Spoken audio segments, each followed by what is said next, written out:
मनोविज्ञान की इस क्लास में आप सभी का स्वागत है। और आज की क्लास में हम बात करेंगे साइकोसोमैटिक। मनोविज्ञान की इस क्लास में आप सभी का एक बार फिर से स्वागत है। और आज की क्लास में हम सोमैटोफॉर्म डिसऑर्डर या काय प्रारूप विकृति के बारे में जानेंगे। इससे पहले लास्ट क्लास में हमने सोमैटोफॉर्म डिसऑर्डर क्या होता है, उसकी कितने टाइप्स होते हैं, उसकी कौन कौन सी इटियोलॉजी है और उसका ट्रीटमेंट क्या है, इन सभी चीज़ों के बारे में जाना था। तो चलिए स्टार्ट करते हैं आज की क्लास काय प्रारूप विकृति या सोमैटोफॉर्म डिसऑर्डर। सबसे पहले इसके नेचर और इसके टाइप्स के बारे में जानेंगे। तो DSM-4 ने इसको एक इम्पॉर्टेंट डिसऑर्डर माना है, एक इम्पॉर्टेंट विकृति माना है। इसमें होता क्या है, इसमें जो पर्सन होता है, जो रोगी होता है, उसके अंदर कुछ ऐसे दैहिक लक्षण दिखाई देते हैं कि उसको लगता है मेरे साथ कुछ प्रॉब्लम हो रही है। लेकिन जब वो डॉक्टर के पास जाता है और जब अपना जांच करवाता है तो कोई सिम्टम्स निकल कर आते ही नहीं है। जैसे मान लीजिए कि एक पर्सन है और उसको लग रहा है कि उसका फेस, उसका कान बढ़ता जा रहा है या उसकी नाक छोटी होती जा रही है, ऐसी चीज़ें होती हैं।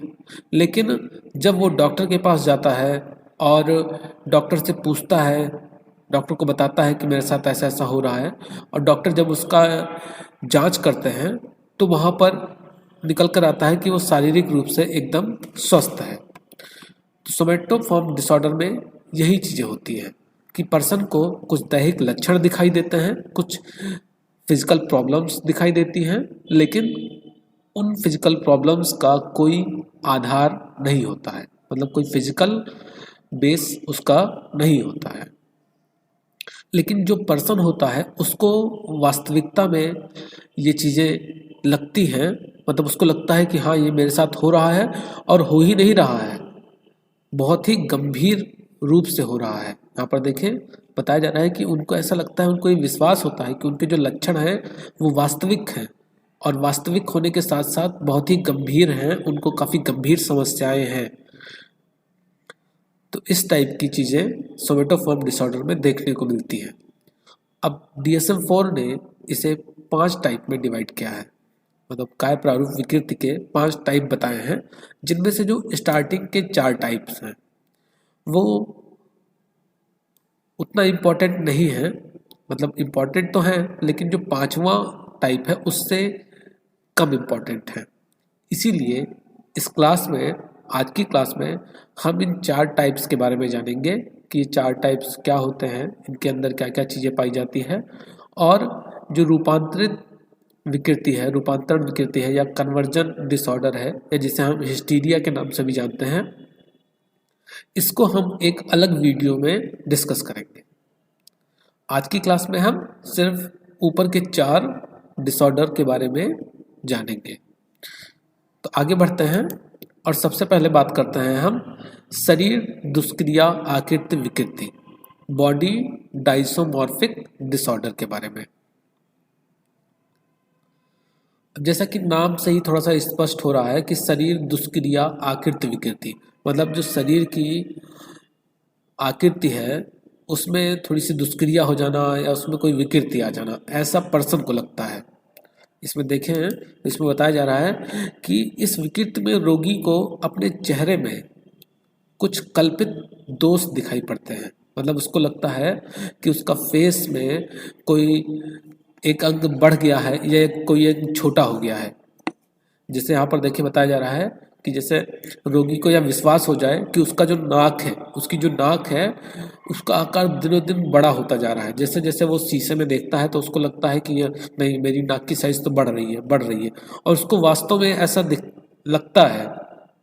वो वास्तविकता में उसको ये प्रॉब्लम उसको लगती है कि हाँ मेरे साथ ऐसा हो रहा है। लेकिन जब उसकी जांच होती है तो वहाँ पर इसका कोई शारीरिक आधार निकल कर नहीं आता है। वहाँ पर जब डॉक्टर को दिखाता है तो डॉक्टर बताते हैं कि नहीं, सब कुछ नॉर्मल है, जबकि वो इस प्रॉब्लम से इतना ज़्यादा परेशान हो जाता है कि उसकी सामाजिक जिंदगी, उसकी दिन प्रतिदिन का जो जीवन है, जो डेली रूटीन के कार्य होते हैं, जैसे एक पर्सन होता है मान लीजिए वो ऑफिस जाता है तो उसका ऑफिस जाना डिस्टर्ब हो जाता है, ऑफिस में कार्य करना डिस्टर्ब हो जाता है, या एक स्टूडेंट है अगर वो पढ़ाई कर रहा है, तैयारी कर रहा है और उसके साथ ये प्रॉब्लम हो रही है तो वो उसकी पढ़ाई डिस्टर्ब हो जाती है, उसका मन ही नहीं लगता है, बार बार उसकी जो अटेंशन है वो उसके फेस पे जाती है, जबकि वास्तविकता में वो प्रॉब्लम है ही नहीं। तो ये है आपका बॉडी डायसोफॉर्मिक डिसऑर्डर। अब इसमें फिलिप ने बताया, फिलिप के अनुसार जापान और कोरिया, ये कारिया लिख के कोरिया कर लेंगे, जापान और कोरिया में जो बॉडी डायस्मॉर्फिक डिसऑर्डर होता है उसको सोमेटोफॉर्म डिसऑर्डर के अंतर्गत नहीं रखा जाता। उसको किसके अंतर्गत रखा जाता है? उसको रखा जाता है सोशल फोबिया के अंतर्गत, मतलब सोशल फोबिया के अंतर्गत इसको रखा जाता है बॉडी डायस्मॉर्फिक डिसऑर्डर को। समझ में आ गया ये? आगे बढ़ते हैं, दूसरा देखते हैं। दूसरा टाइप है रोग भ्रम, हाइपोकॉन्ड्रियोसिस। इसमें क्या होता है? इसके अंदर मतलब पहले क्या था कि पर्सन को सिर्फ फेस तक ही सीमित थी उसकी प्रॉब्लम, उसको लगता था कि उसके फेस में कोई प्रॉब्लम हो गई है, कोई चीज़ बढ़ रही है, कोई चीज़ घट रही है। लेकिन यहाँ पर क्या है, यहाँ पर उसको रोग भ्रम हो जाता है, मतलब उसको ऐसा लगता है कि उसकी बॉडी में कोई ना कोई रोग बन रहा है, कोई ना कोई प्रॉब्लम हो रही है और वो प्रॉब्लम दिनों दिन बढ़ती जा रही है और वो इतना ज़्यादा उसके बारे में सोचने लगता है, इतना ज़्यादा उस चीज़ से परेशान हो जाता है कि उसका दिन प्रतिदिन का जिंदगी डिस्टर्ब हो जाता है।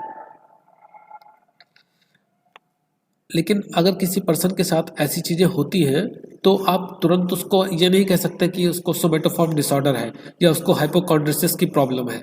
इसके लिए यहाँ पर देखें, यहाँ पर बताया जा रहा है कि इसके लिए ये ज़रूरी है कि वो जो पर्सन है उसके अंदर कम से कम 6 महीने तक, मतलब कम से कम 6 महीने तक ऐसी सिचुएशन बनी रहे, ऐसी प्रॉब्लम उसके अंदर कम से कम 6 महीने तक दिखाई दे, तब हम उसको हाइपोकॉन्ड्रियोसिस की कैटेगरी में रखेंगे,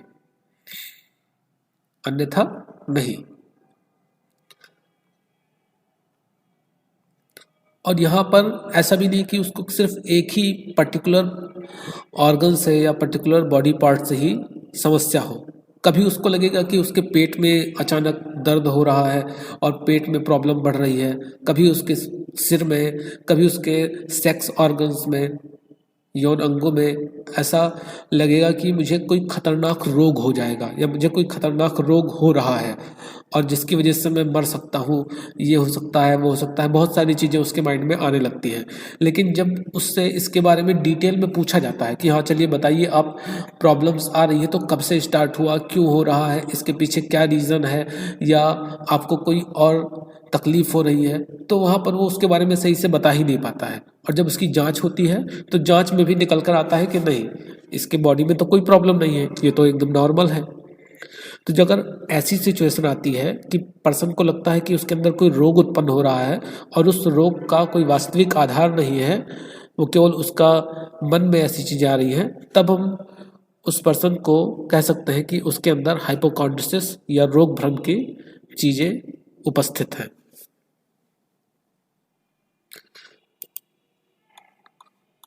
अगले कैटेगरी की बात करें तो अगली कैटेगरी है कायिक विकृति, सोमेटाइजेशन डिसऑर्डर। तो ये एक ऐसी सोमेटोफॉर्म डिसऑर्डर है जिसमें क्या होता है, जिसमें रोगी को किसी तरह के आंगिक दोष के नाना प्रकार की शिकायतें, मतलब बहुत सी शिकायतें देखने को मिलती हैं। जिससे अब तक आपने देखा तो सबसे पहले क्या था, फेस में ही शिकायत थी, दूसरा क्या था कि उसके किसी बॉडी पार्ट में शिकायत थी। अब यहाँ पर क्या है कि उसको बहुत सी शिकायतें एक साथ उत्पन्न हो जाती हैं, और जबकि वो फिजिकल रूप से, मतलब फिजिकली वो एकदम फिट है, एकदम हेल्दी है, कोई प्रॉब्लम नहीं है जब उसकी जांच होती है, बट उसके अंदर ये सारी चीज़ें दिखती हैं, लगती हैं उसको कि मेरे साथ ऐसा हो रहा है, और जब उसका जांच किया जाता है तो एकदम फिट निकलता है।